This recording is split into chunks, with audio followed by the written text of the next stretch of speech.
அருள் சேஷ்டைகள் திருவிளையாடல்கள் மிக புரிந்து அத்திருவிளையாடல்களின் மூலமாக ஆடல் கலைகளின் அரசனாக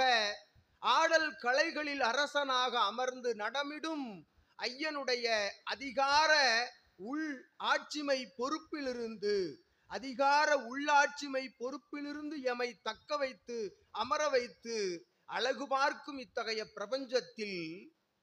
பிரபஞ்சத்தில் பிரபஞ்ச சபை ஒன்றை அமைத்து அப்பிரபஞ்ச சபைக்குள் எமை அமர வைத்து அழகு பார்க்கும் அதிசய அபூர்வ சிவ சபைதனிலே அழகு பார்க்கும் சித்தனே, அவனுக்குள் இருந்து நீர் ஆற்றும் திருப்பணி, உமக்குள் இருந்து அவன் ஆற்றும் களப்பணி, அது கலியுக களப்பணி. அக்களப்பணிதனிலே தம்மை ஒரு படை தலைவனாய்